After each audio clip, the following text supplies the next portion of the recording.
So it's clear that every Democratic politician's AIPAC handler sent them out to put their little condemnation statements of Hassan Piker. And I just find it really funny that this party is so goddamn out of touch with the people that it's supposedly representing. And you know, I shouldn't even say out of touch because that suggests it's not malicious. No, they know exactly what they're doing. They have contempt for you as a voter. They hate you. That it can coordinate a smear campaign against Hassan Piker, putting out statements condemning him and claiming that he is targeting Jews with hate when he never fucking did anything of the sort. And a lot of the people making excuses for this are saying like, oh no, it's because we just need to focus on winning. This isn't about winning.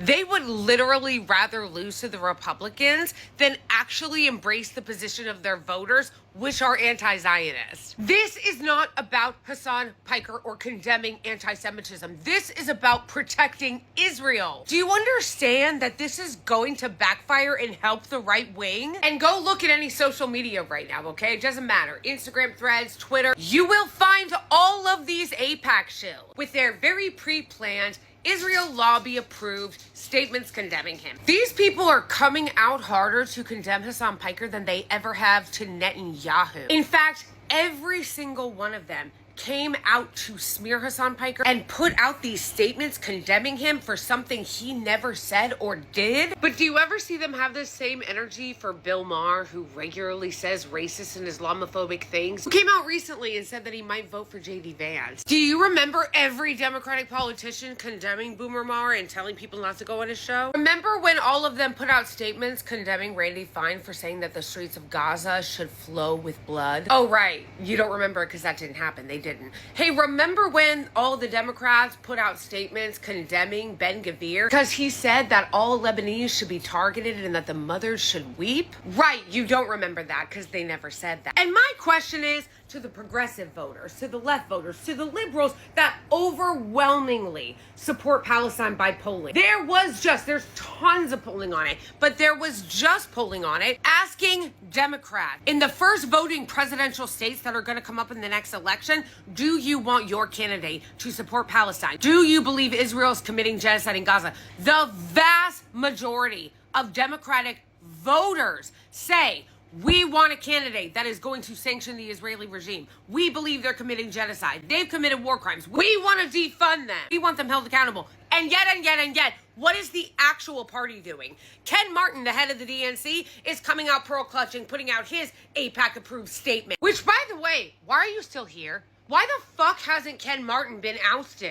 There's a lot of reasons why you shouldn't be giving a dime to the DNC or the National Democratic Party, but not least of which being that they refuse to release the autopsy report and they still have this cover-up Charlie at the top. Hakeem Jeffries is on say with Wolf Blitzer, who, by the way, Wolf Blitzer literally used to work for AIPAC, and he's on with Wolf Blitzer not to explain why he's cozying up to Jared Kushner, but to condemn Hassan Piker. And let me get this straight, Santa. Hakeem Jeffries meets with Jared Kushner privately to discuss affordability, which a billionaire Nepo baby who's never worked a day in his life seems like an odd choice to discuss an affordability agenda with, especially since he's not in government. Even if he were in government, which again, he's not, that matters. What area of policy is he focusing on? It's not domestic policy. So why Hakeem Jeffries would be talking to him about that is very sus. No, it's Middle Eastern. He's the unconfirmed, unappointed, unelected, unofficial Middle East envoy. So he meets with Hakeem Jeffries to allegedly talk about domestic policy, something that Jared Kushner has no role in. And then weirdly enough today, it gets announced that all of the most pro-Israel extremist Zionists get appointed to the subcommittee of foreign affairs, specifically for the Middle East and North Africa. Weird. Like, do you get it? This is all happening over the backdrop of Jared Moskowitz getting appointed to the Subcommittee on Middle Eastern Affairs. Jared Moskowitz, the same Jared Moskowitz who said that he was to the right of the Trump administration on Iran. What I would like to see actually is a little tougher language coming out of the Trump administration. I'm to the right of this issue to the J.D. Vance Witkoff approach, and I agree, quite frankly, more with Senator Lindsey Graham and probably Senator Tom Cotton. Iran is the weakest they've been in a period of time. Now is not the time to appease them.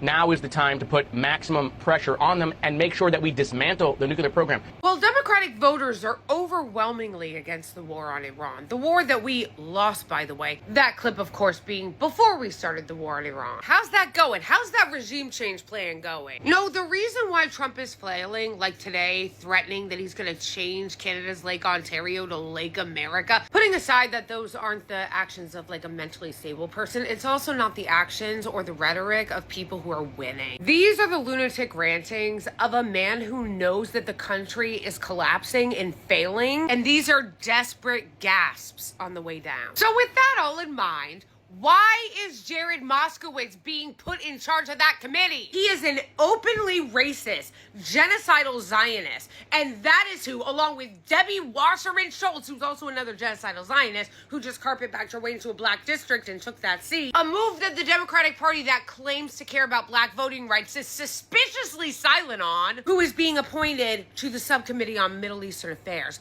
Are you fucking kidding me? And yet you guys want to sit here and defend them endorsing Hakeem Jeffries for speaker. Because you know who had to oversee that decision to put him on the Middle Eastern subcommittee? Hakeem Jeffries. If you guys are not going to hold them accountable, then don't complain when they do exactly what they're signaling to do. Because that is what they're doing.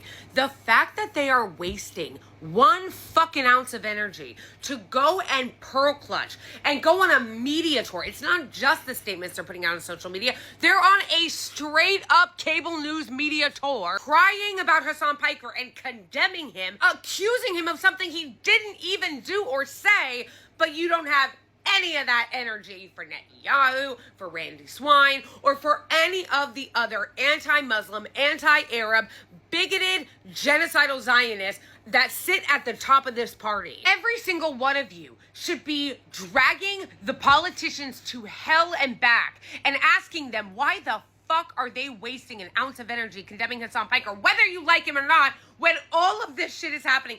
No, literally, they're claiming to oppose this fascist administration while condemning an anti-fascist. Hey, why don't you ask yourself this question? If the Democratic Party were actually listening to their voters, the voters that overwhelmingly support Palestine and oppose the genocide, why are they putting Jared Moskowitz and Debbie Wasserman Schultz on the subcommittee for Middle Eastern affairs? That'd be like putting Stephen Miller on a committee for immigrant justice. You guys love to talk about, oh, focus on Trump, focus on Trump. The fact that there is this entire fucking campaign to focus on smearing Hassan Piker, and this campaign is coming from the Democrats, is coming from the Democratic establishment, the Democratic and Zionist media. You should be outraged that they sit around and talk about how they really do care about holding Trump accountable and la la la la la. They are against the Iran war. No, the fuck they're not. Do you really believe that they care about ending foreign wars when they're gonna put a self-admitted, I'm to the right of the Trump administration, war hawk on the subcommittee for Middle Eastern affairs? Are you kidding me? They made him the ranking member. And this is what gets me so much, is that we see the polling. We see that the vast majority of Democratic voters, whether you're a moderate liberal or a progressive leftist, any of the voters oppose the Iran war. All of the voters, by polling data, including the polling that just came out yesterday, oppose the Israeli regime's assault and genocide in Gaza. They oppose us continuing to give money to them. And yet,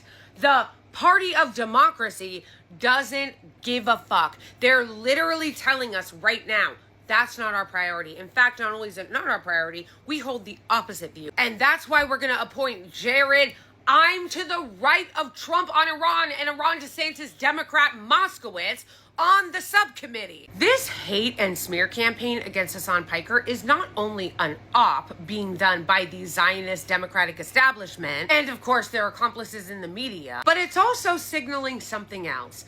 They are telegraphing to you right now what their focus is going to be. They are perfectly comfortable with Jared Kushner, just not Hassan Piker. And that is because the majority of the people at the top of the party, the politicians and the people of the DNC, are still fucking genocidal Zionist shills on the payroll of the Israeli lobby. And they don't feel that they need to give a fuck about what their voters think because they know that a lot of you are going to make excuses for them and not hold them accountable for it. And just to slap it in your face and rub it in a little further, they got Andrew Sexpest Cuomo coming out to put some statement on what's moral and what's not.